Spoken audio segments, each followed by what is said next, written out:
Talk Radio. You're in to all things music. Making it for me is being able to build a life that you love, being able to create wealth or a comfortable lifestyle, doing the things that you love, and being surrounded by love. To me, that's making it, because, you know, there are people with way more Instagram followers than me, who have way more money in the bank than I have, and they're checking themselves in the hospitals for depression, and they're taking drugs, and they're surrounded by people who don't give a shit about them. And so making it can't just be about fame or financial success. Making it, I think, is a holistic concept. And I think it's one that's rooted in being able to live in your truth, being able to feel comfortable being your genuine self. I think it's rooted in self-acceptance. It's rooted in self-love. And it's rooted in joy.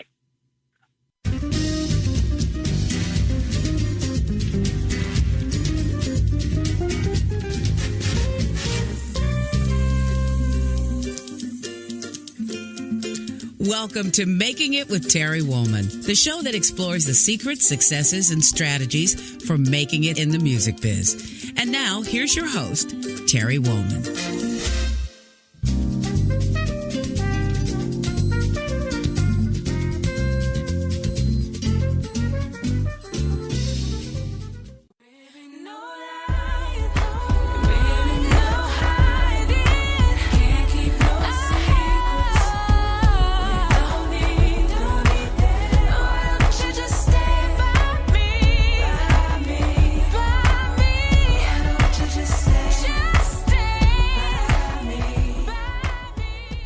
Welcome to the show, and thanks for tuning in. I want to let you know how much I appreciate you joining us on our show.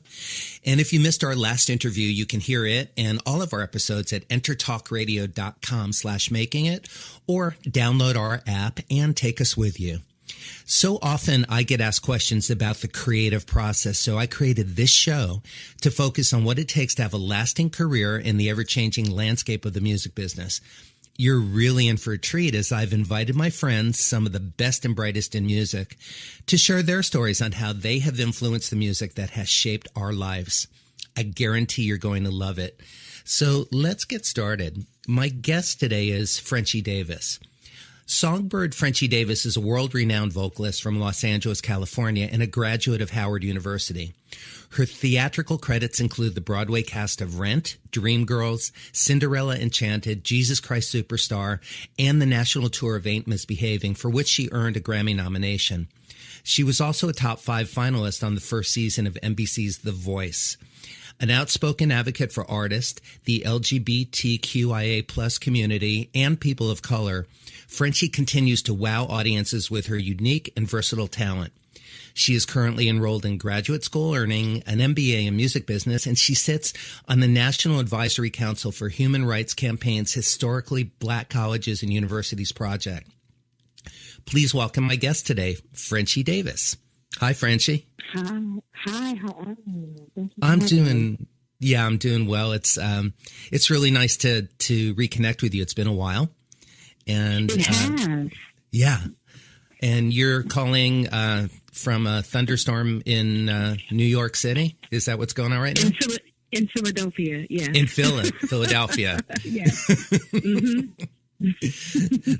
So thanks for making the time like we do. But I wanted to take this next hour to share your story and your journey as an artist and as an advocate, and to really just talk about your path. And I want to start out by reading really quick bios of yours. One is your Wikipedia bio, which reads, Frenchie Davis, born May 7th, 1979, is an American Broadway performer and a soul, dance, electronica, and pop singer. But your Instagram bio, which I love much more, says Broadway babe, vocalist, plus-size model, at Howard 1867 fortified, MBA candidate, bisexual born, truth slayer, delightful as fuck. You're welcome. That's a bio. Well, here's the thing. And as someone who's currently working on a master's degree, Yes. a college professor will tell you that Wikipedia is not an acceptable source. If you reference Wikipedia in a research paper, you will fail my class. So Wikipedia is not. It's not the end all of truth. It's not considered a reliable source by any academic person on Earth. Mm-hmm. First What of is all, so in academia? What is considered viable? Not Wikipedia, and it depends on what you're studying.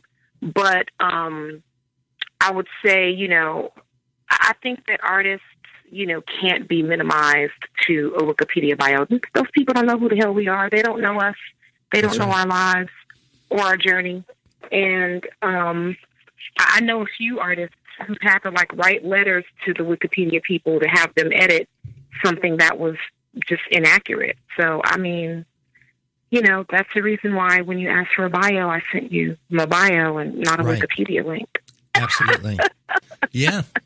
I had the same experience with Wikipedia when my, page was put up and there were inaccuracies, things that were incomplete. And it's really quite difficult to get them to make any changes, whether they're true or not. Yeah.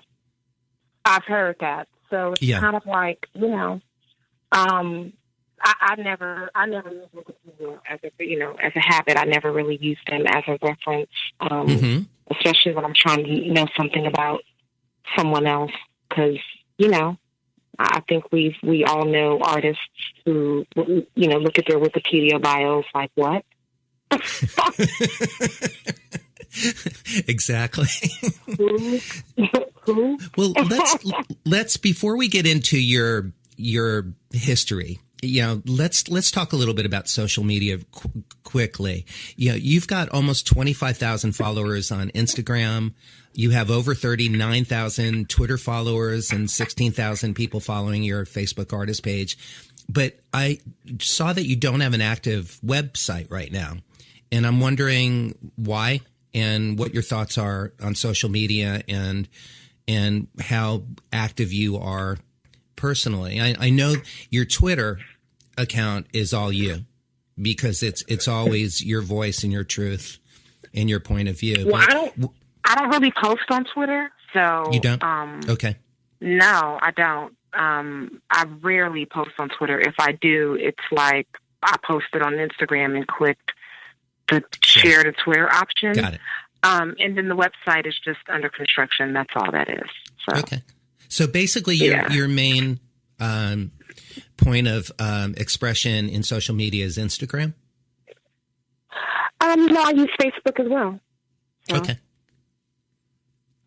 Now, I also just read in the Washington Post that you recently added runway model to your resume. That's pretty cool. How was that? Did you have a blast? That was in the Washington Post. Amazing. I had no idea. I just saw that a couple days ago. Yeah.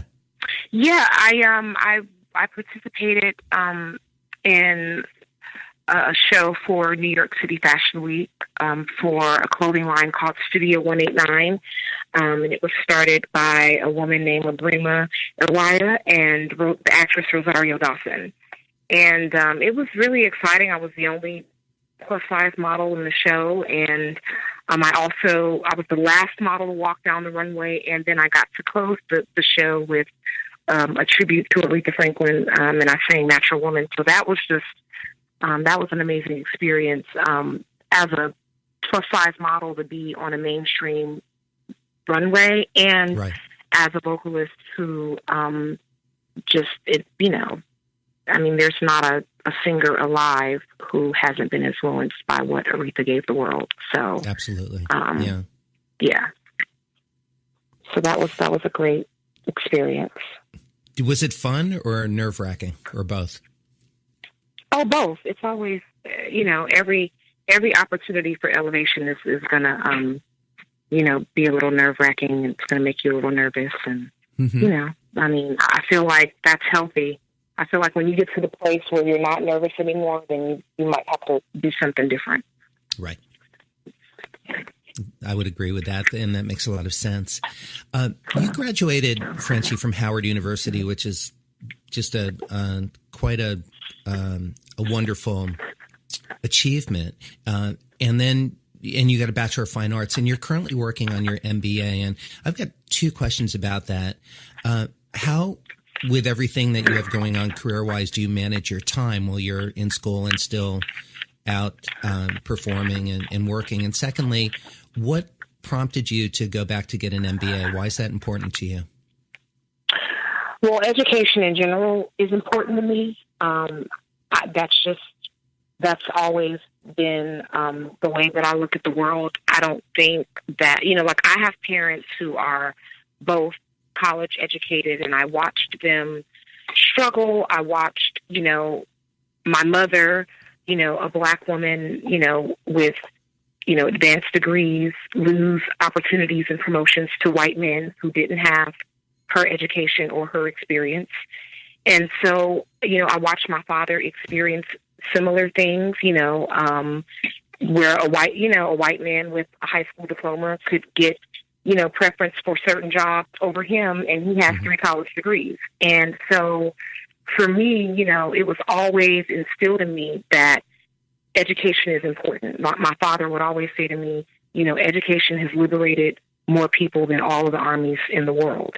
And he would always say, look at how your mother and I are struggling. It is hard to be Black in America if you don't have those tools. And that's just what they came from. That education has always been the way out for a number of people in my community. And so that's just always something that's been important to me. And I believe in being a lifelong learner.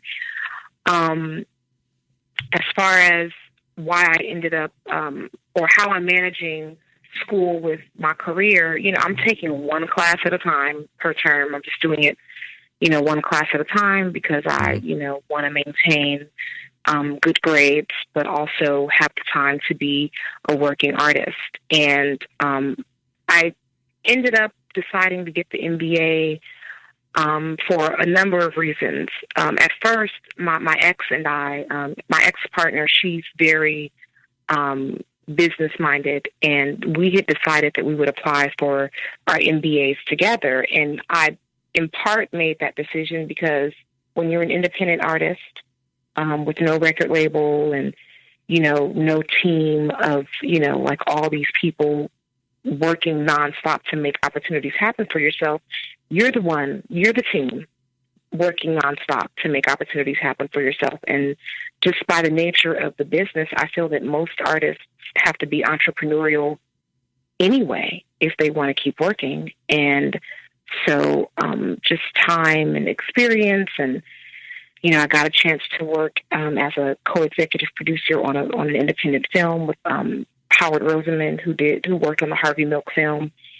And so just having those kinds of experiences, I just thought it would be important to add some actual, education and theory behind what I was already doing out of necessity anyway. Yeah, that makes great sense. You are taking your own power in the direction of your career, and absolutely, and the ways that you want to express yourself artistically. How the MBA program that you're in does it feel that it's very current and applicable to maneuvering through being an entertainer, being in the entertainment industry in any degree?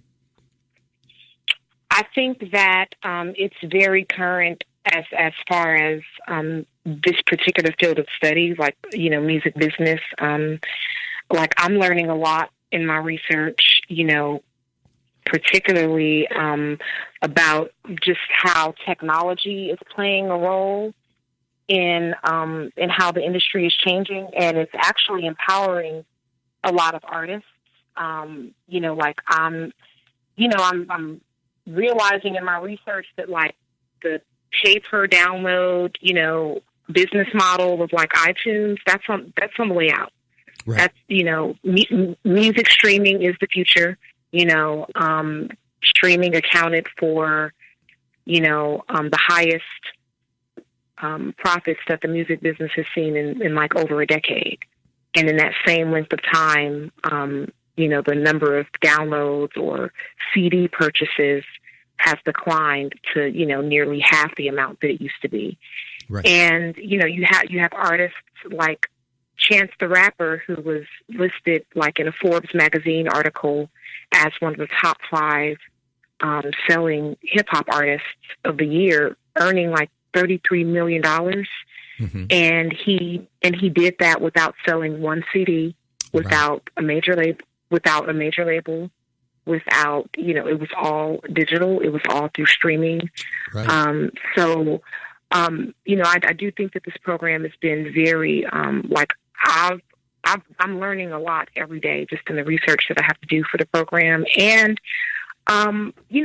even learning that I'm smarter than I thought I was in other areas, because I've always hated math. I've never really, considered myself someone who's good with numbers, but, I somehow managed to get a B in business math, and I got an A in financial accounting, and, it's changed the way that I budget my money. It's mm-hmm. changed the way that I even think about money.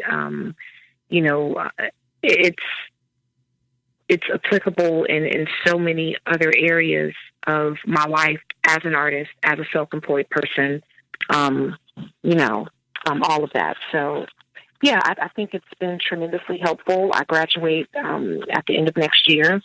I'm thinking about applying for my PhD. Actually, eventually, I would love to be a teaching artist at the university level, and maybe one day a tenured professor at somebody's College of Fine Arts. So I am, I've made the decision that that's what I would like to.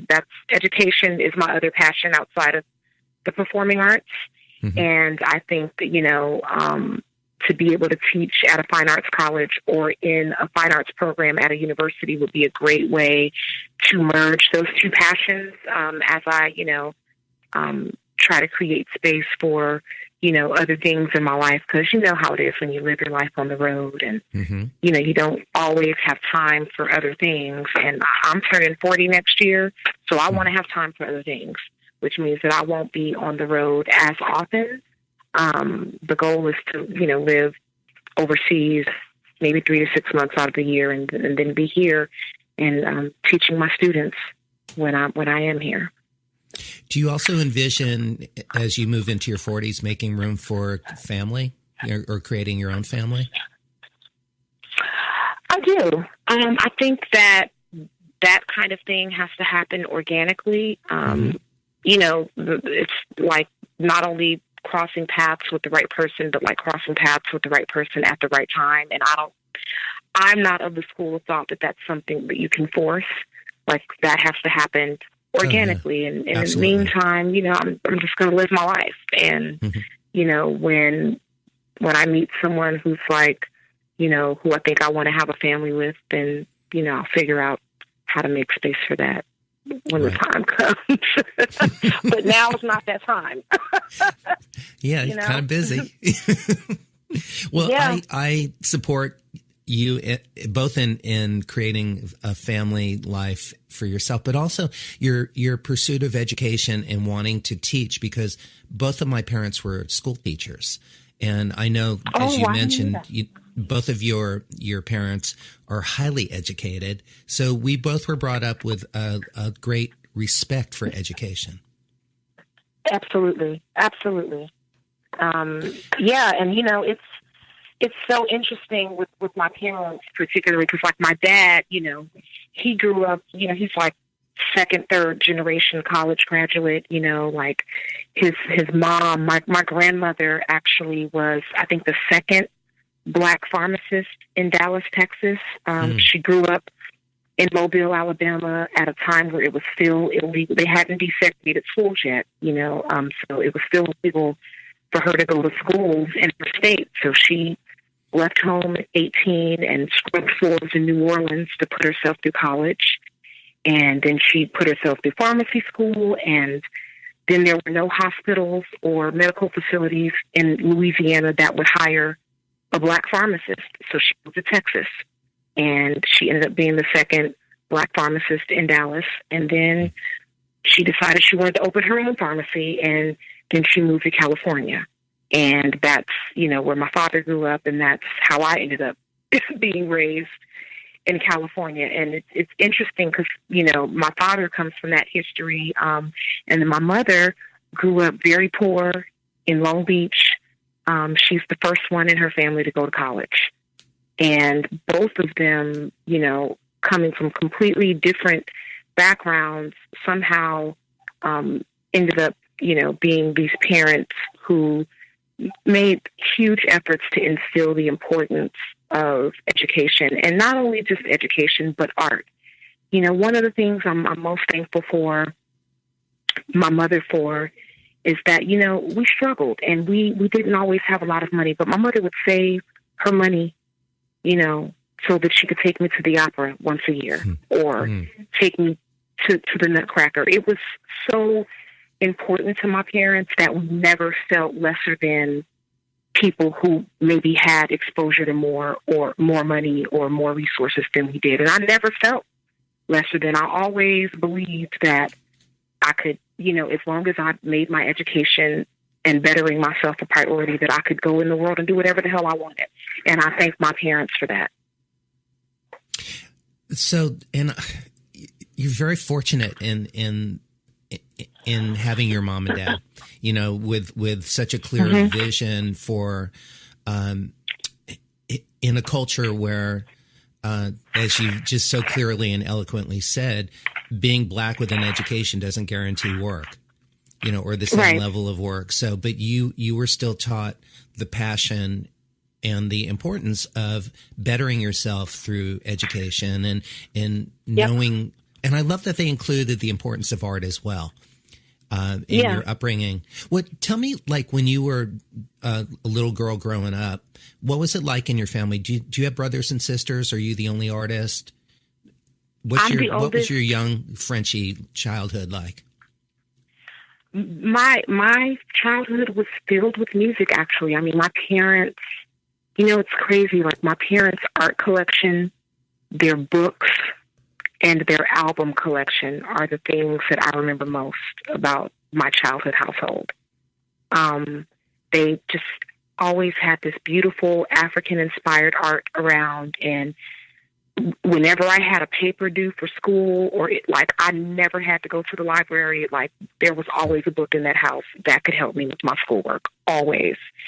And it's so interesting, now that I'm older, I see so many parallels in my own life because, I live like a gypsy. I'm traveling all the time. I move often because if a work opportunity presents itself, that's where I'm going to be based at. And I tell you, I always, if I have my books and I have my artwork, I can make a home anywhere. Right. And I think I get that. Right. Yeah, I think I get that from my parents. And we grew up with a lot of music. My parents' album collection, I mean, so many, I listened to Curtis Mayfield and Bob Marley and Aretha Franklin and The Emotions and Angela Bofield and, Teddy Pendergrass. And, I grew up around so much great music. My mom sang in the church choir. My dad's dad played saxophone. I'm the oldest of 6 children. My younger brother, Amir, who is coming of age, he's getting ready to turn 21. And, I just saw a write-up on him in a magazine because he's, a songwriter and a rapper and, his thing is taking off. So now that, the more I've lived, the more I'm seeing that it's not a coincidence that I do this music thing. It's actually a family thing that I didn't know until recently. I didn't even know that my grandfather played saxophone until a few years ago. And my brother Amir is really talented. He raps, he writes, he produces. He plays 2 instruments. I'm blown away by how talented he's become. Yeah. We'll have to keep an eye out and an ear out for him. It sounds you do. As a matter of fact, we can even put a link to his music on the page that we'll set up for you on the Interpop Radio site so people can find your brother Amir as well. It seems to me that you were kind of destined, in hearing you talk about your upbringing, you were destined to be an artist, and you were also destined to be an advocate. I think so. I really believe that. I do believe that all of it has played a role in the woman I'm destined to become, the woman I'm still becoming, actually. I even think that some of my negative experiences very early in my career, I think have played a role in that evolution as well, a significant role. Like when people ask me if there's anything that I could go back and change, I say no, because I think that, all of these experiences have culminated, into me becoming the woman I'm becoming now. And I really like her. So I feel that, you got to take the good with the bad. It's like baking a cake, right? You have your cup of flour, and you have your egg, and you have your butter, and like you have all these individual ingredients that aren't really that appetizing if you try to take, eat them by themselves. Like nobody wants to eat. Yeah, nobody wants to eat a cup of flour. Nobody wants to eat a stick of butter. And I love butter, but nobody wants to eat a stick of butter by itself. Like nobody wants to eat a teaspoon of baking powder by itself. But you put all these ingredients together and you bake them at the right temperature for the right amount of time, and you've got a delicious cake. And I feel like that's how life is. You have all these experiences that, isolated aren't that great. But when you combine them all with everything, and you put it all together for the right amount of time and the right amount of perspective, it's actually a beautiful fucking life. And there's no way I'd be the woman that I am today had I not gone through every experience, good and bad. And so, in a lot of ways, I feel liberated by my negative experiences more than anything, because I feel that they gave me a strength, and they gave me a bravery that I don't see a lot of people in this business allowed to have. It's I think it gives you an opportunity to, what I hear from you and what I know of you from being friends and working with you is that you are not fear-based in how you make your decisions in life. No. You don't let fear, not at all. Guide you.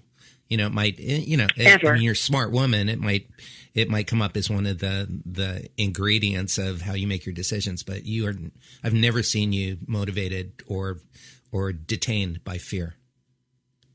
Yeah. And I actually say that to people. I just gave that advice to a friend today. I said, you can't make fear-based decisions and expect to tap into your destiny or your best possible version of yourself. You can't.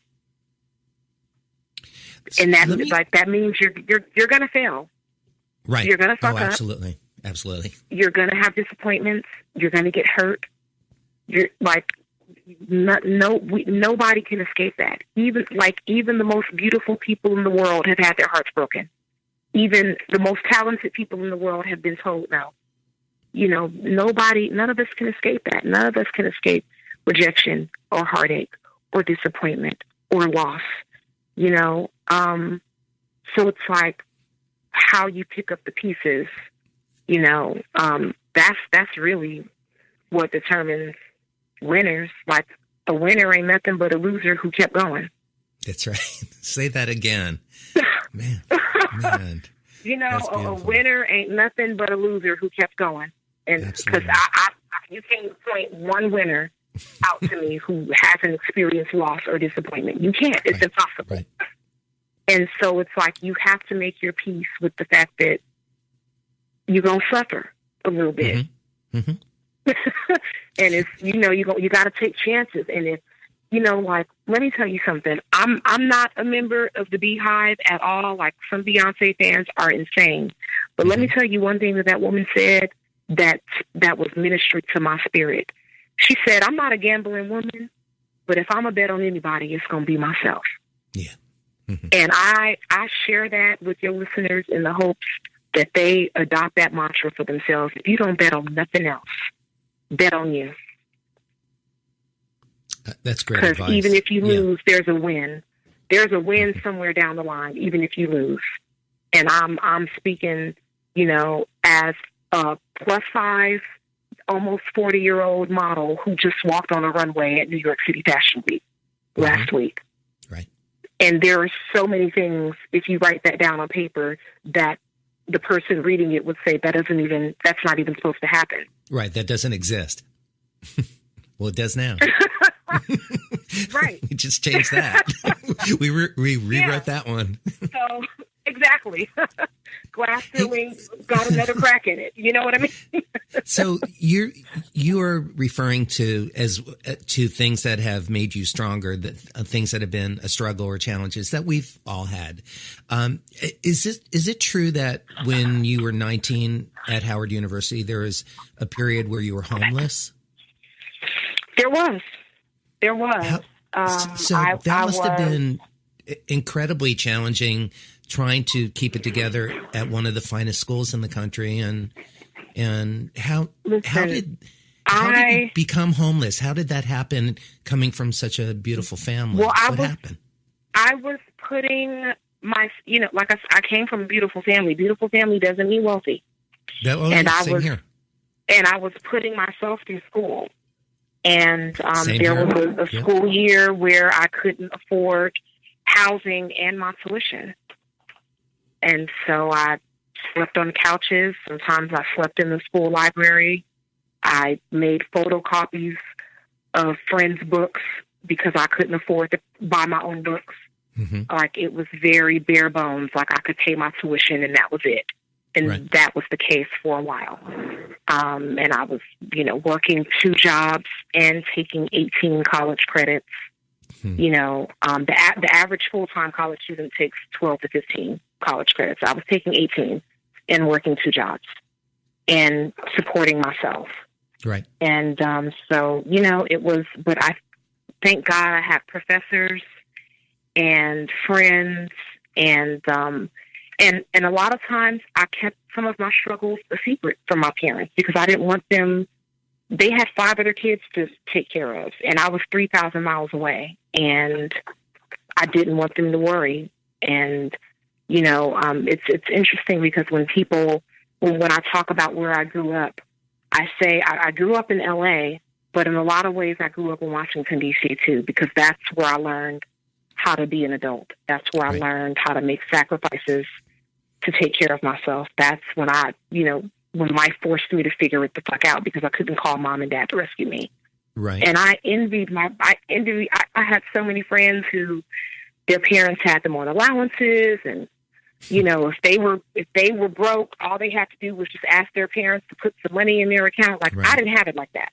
Yeah. And it wasn't that way.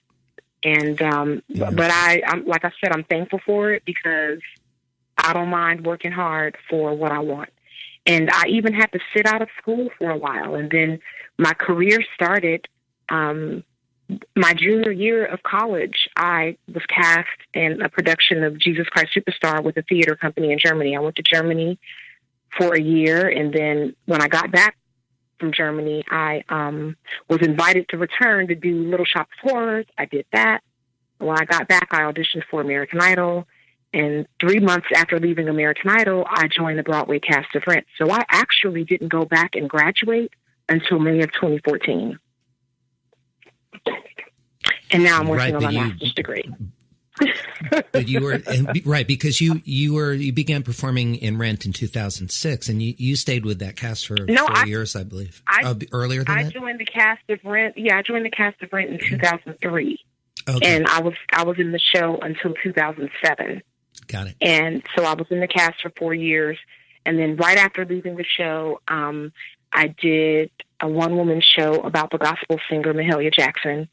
And right after doing that, then I joined the cast of Ain't Misbehavin, and then we went on tour, and then we got a Grammy nomination, and then I played the fairy godmother in Cinderella, and then I did The Voice, and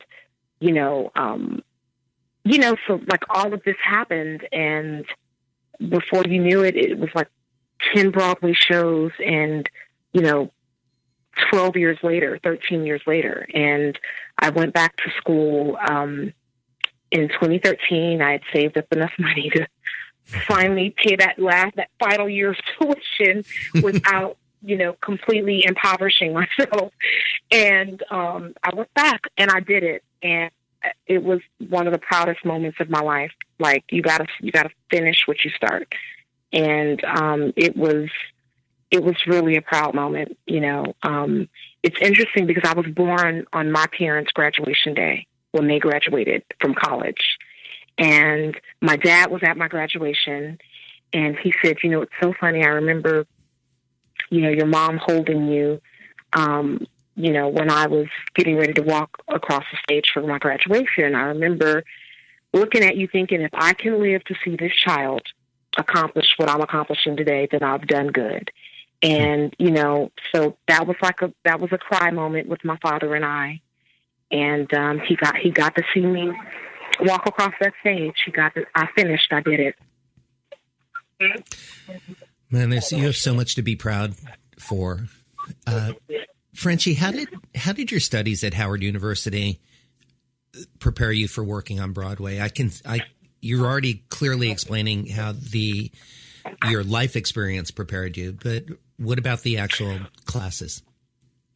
Well, it is because I had gotten accepted to Howard, Columbia College of the Arts, AMDA, and a few other performing arts programs. And what made me choose Howard as a historically Black college, university, one of the oldest historically Black colleges in this country. And the reason I chose that program was because I knew that if I went to the Juilliards or the AMDAs or, the Columbia Colleges of the Arts, I would learn all this amazing classical and contemporary theater repertoire, roles that they would never cast my Black ass in once I graduated. Sure. And going to Howard, I learned all the classical contemporary. I learned all of the Les Mis, and I learned all of the Phantom of the Opera and all of the Chicago, but I also learned the Dreamgirls, and I learned the Wiz, and I learned the Porgy and the Bess. I learned the roles that I actually had a shot at getting once I finished my education. Mm-hmm. And that is the magic of historically Black college educations, to learn how you exist in this world and in your craft as a Black person, as a Black mm-hmm. woman. People like Felicia Rashad and Debbie Allen graduated from Howard. Thurgood Marshall graduated from Howard. The opera singer Jesse Norman graduated from Howard. Mm-hmm. Donald Byrd started the Jazz Studies program at Howard. Right, Blackbirds. Yeah.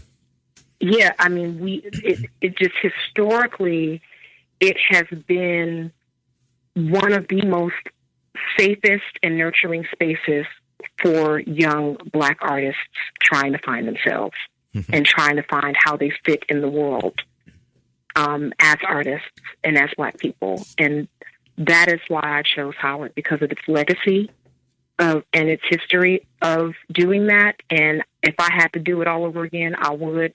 I'm so glad I chose Howard University. It is one of the proudest things. It's one of the best decisions I've ever made.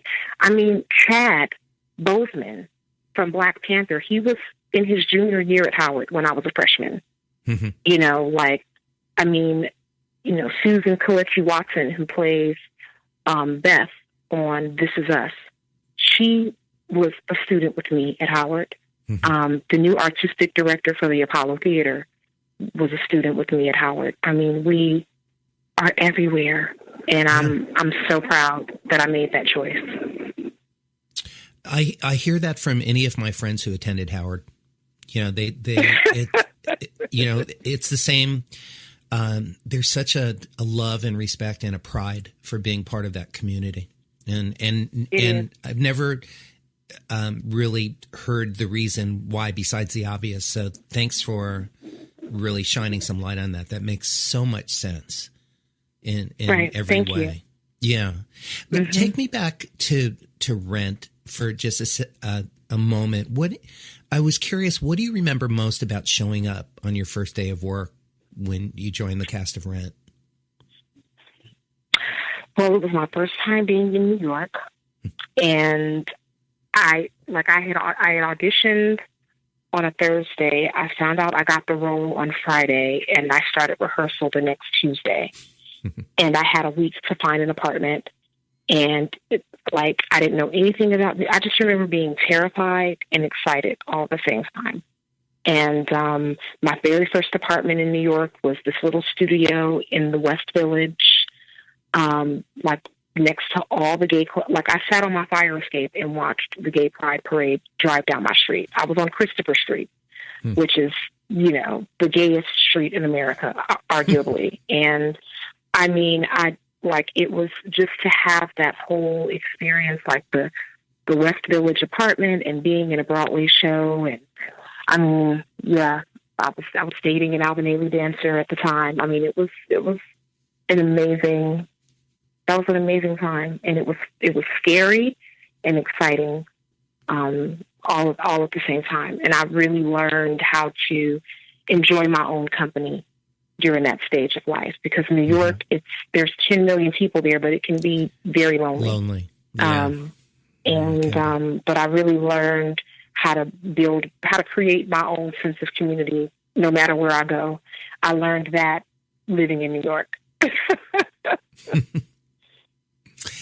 I read a quote, or actually I heard a quote of yours when you were on Last Call with Carson Daly, talking about your experience working and performing on The Voice. And what you said is, I really love the show because, in my opinion, it's actually the first singing competition on TV that's actually about singing.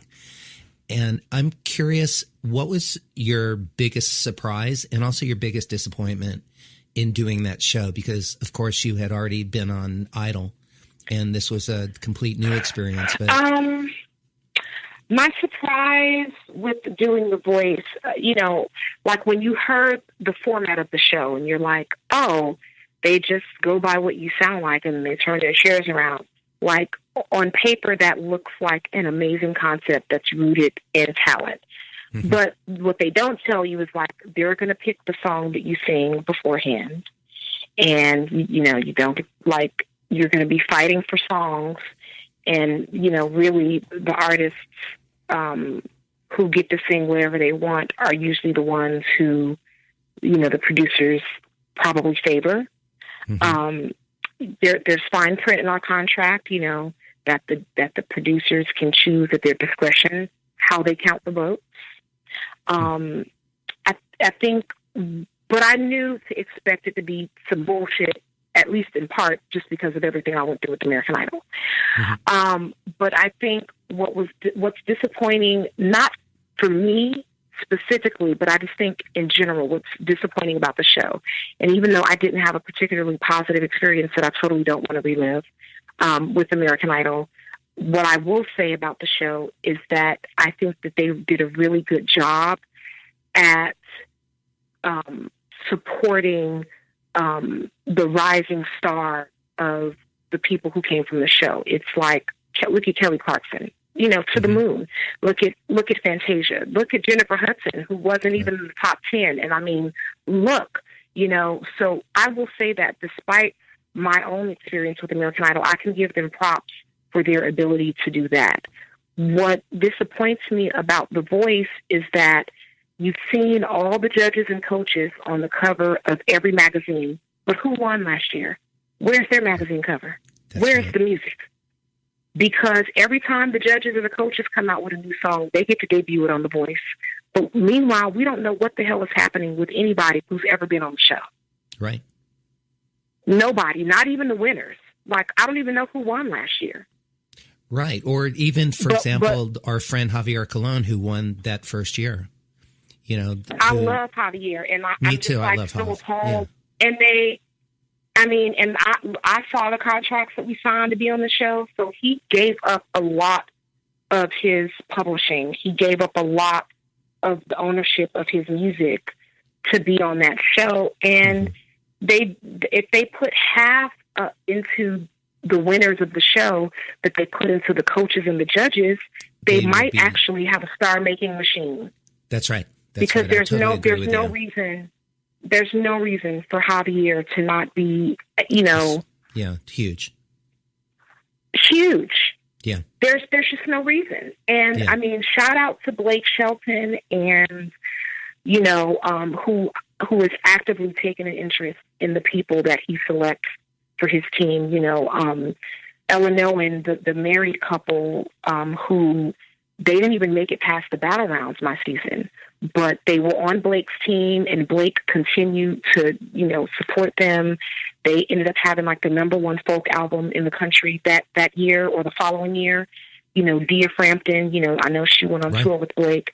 So, I mean, shout out to Blake for actually giving a damn about the artists that he picks for his team, whether they win or not, whether they advance far on the show or not. Because, like I said, Ella Nolan, they weren't even in like the top, 12, but they, Blake supported them in their. And Blake has proclaimed that, which is one of the things I respect about him as well. He has said I respect publicly, that about him too. I'm going to stand by you regardless of what happens with the show because you're the real deal, and he does. And he does, and I respect that. And it's like, unfortunately, other coaches, they don't even talk to their team until the cameras are rolling.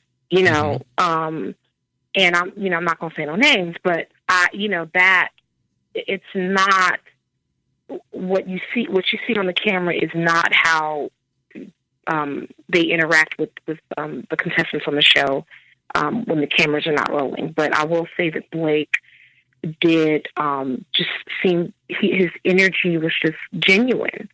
I felt that. So. But that I would say that is the thing that's most disappointing about the show, that I think that the producers have failed to put into the artists who go on the show what the Idol producers did, even though, like I said, Idol wasn't particularly a positive experience, but I can acknowledge that, that was a strength of the show. And I think another thing that I was personally disappointed by was, Mark Burnett, I love him. He's a guru in the TV world. But, I mean, we're talking about a man who produces Apprentice and Survivor. Mm-hmm. So his format for how he puts together a TV show is rooted in creating some kind of conflict. And it always bothered me that on my season that they would have me in the battle round go against the only other Black girl singer on the show. Right. That bothered me too. That really, I remember saying that really bothered me. And it did not particularly bring out the best in her personality. And it just made it really tense unnecessarily because, unfortunately we still live in a world where when you're a Black person in the public eye, you carry that weight of knowing that you're not just representing yourself. And however it turns out, that it could possibly be a reflection on the whole community. And just carrying that weight, because I remember having to give her a pep talk like, girl, this is some competitive, fucked up bullshit, and it's not set up to bring out the best in our personality, but I don't want us, these are the same TV producers who had Star Jones and Nene Leakes about to call each other's eyes out on national TV. They want the Black girls in the wilderness fighting. That's what they want. Right. And I'm like, we are not just representing ourselves, and we have to handle this, with some kind of poise. And it was challenging at times. I'm not going to lie, and that was disappointing. That's honest, and I understand why. So thanks for thank you for answering that question. No problem. One of the something that you did, I think, I'm not even sure how intentional it was, but it turned out to be a really wonderful opportunity. You were on the subway I believe in New York, I think a year or so ago, and you saw a young gentleman named Louis Sporia knitting, on the subway, and take it from there. I mean, can you tell very briefly that story? So I post this picture of this man knitting, and I posted it because I'm like, anyone who's lived in New York City knows that it's like being in a constant state of anxiety all the time, especially when you're on the subway. And I was just so taken by how at peace he seemed to be, like in the, epicenter of like chaos. He was just in his own little, and it just inspired me. Like, it made me feel like that's an example of finding your zen no matter what. And the look on his face, just like the strength of his, something in my spirit said, this man's been through something. And ain't no telling what he went through to make knitting on the damn subway how he keeps his cool. So I posted the picture with the caption, "This brother right here is my hero. #self-care on the subway." Mm-hmm. And it ended up going viral. It got like thousands of shares. A gentleman commented in the comments, "Oh, that's my friend," and he tagged him. So then I did another post like, "Hey, you guys, some of you responded to that photo of the gentleman knitting. Someone who actually knows him saw the picture and tagged him. This is who he is. Check him out, Brooklyn Boy Knits." I tagged the page, and then he reached out to me like, "My website just crashed. Like, people have been..." He's like, "I've never had this many orders ever." He just used to knit for his own peace of mind on the subway, and the pieces that he would knit, he would give them to the homeless people in his neighborhood, in the winter months. And actually, the scarf that he was knitting in the picture I posted, he gave it to me. Yeah, I saw that. And he surprised me backstage at one of my performances in Central Park. And it's like we've developed this amazing friendship. It's like we've known each other our whole lives.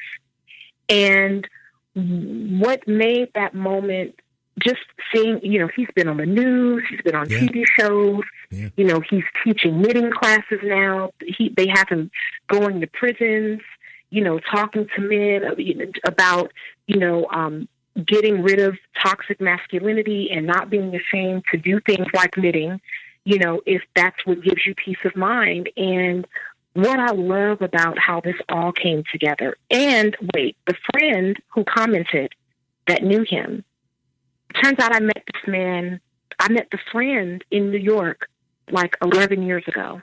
Mm. Apparently, he commented, I don't know if you remember this, but 10 years ago, I was standing on the corner of 42nd Street and 8th Avenue, and I was crying. And you crossed the street, and you hugged me. And I will never forget that, and I've been a fan of yours forever, ever since that day.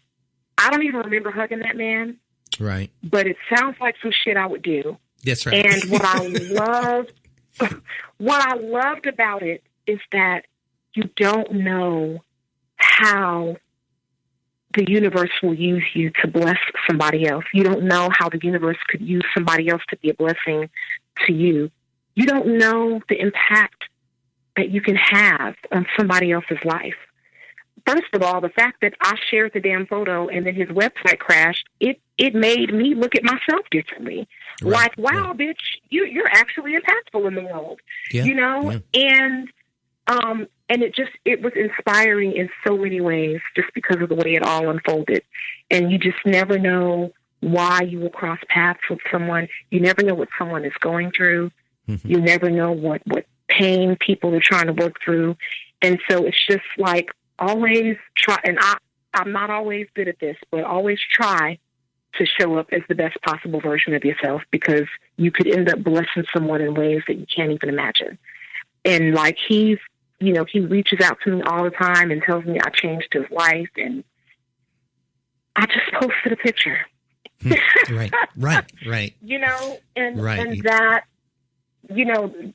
and even the way that we found each other was because of a mutual friend who, a stranger I hugged on the street because I saw someone crying who needed to be comforted.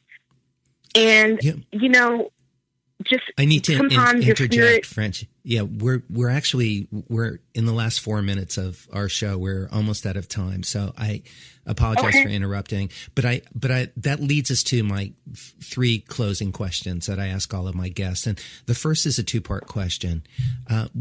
Since this show is called Making It, what does making it mean to you, both personally and professionally? And also, can you share 3 tips for success that have driven your career?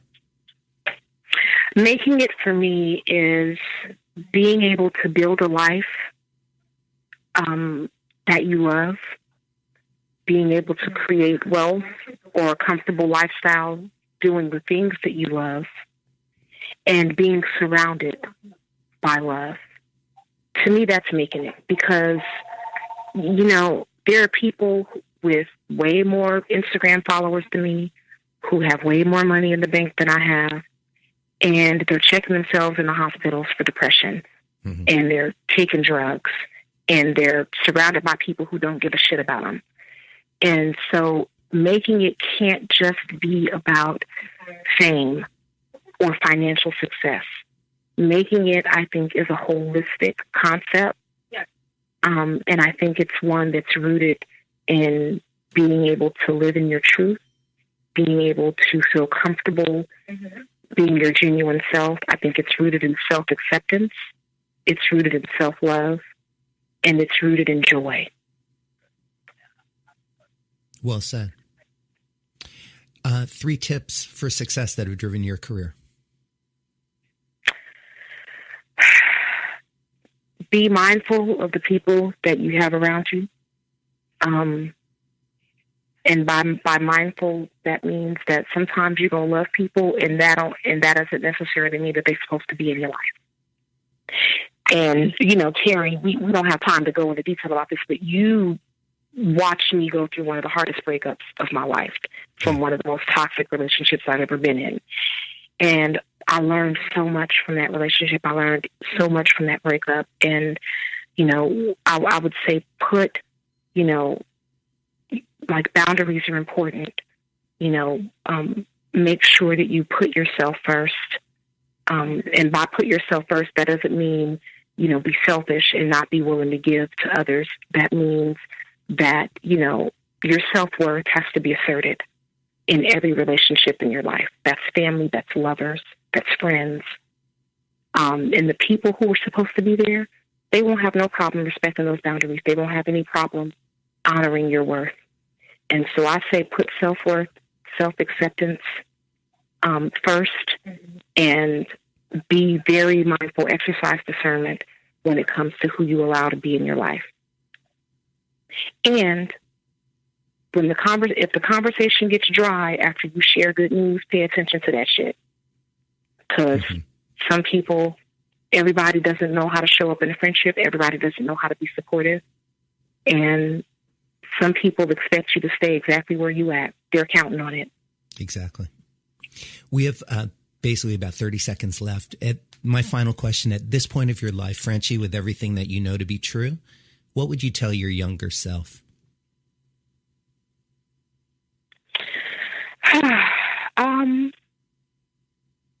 I would tell my younger self, believe in your power. Believe in your power. You are powerful beyond measure. So true. And that's what I would tell everybody. Believe in your power. We are powerful beyond measure. And even the story with what happened with Lewis is an example of that. So that's what I would tell my younger self. That's what I would tell anybody. Believe in your power. Believe in it. Stand in it. Thank you. On that note, thank you, Frenchie, for spending the hour with me, and thank you, everybody, for joining us. Thank you for having me. See you all next week, and my pleasure, Frenchie. Thank you, Jerry. Bye.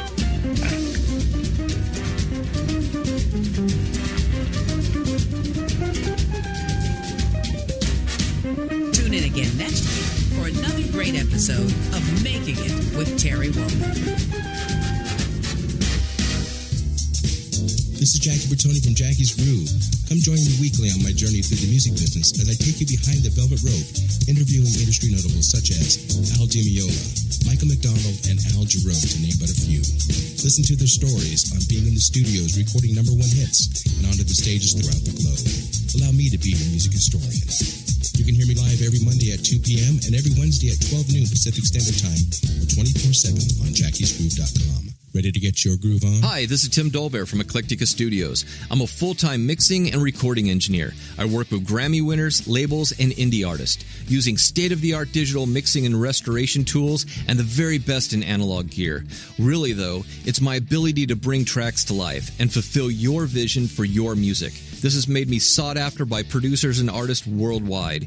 So spend your time working on music and not chasing a mix down a rabbit hole. Go to timdolbear.com and check out our free one-song mix offer. You know what's all around you every waking moment of your life? Marketing. You're choking on it. I'm Scott Robertson, and when it comes to strategic PR, branding, and marketing, I've seen it all. And actually, I'm still seeing it because bad marketing never sleeps. Join me each week on May the Best Brand Win, right here on Intertalk Radio, and learn how to make the marketing for your brand unforgettable.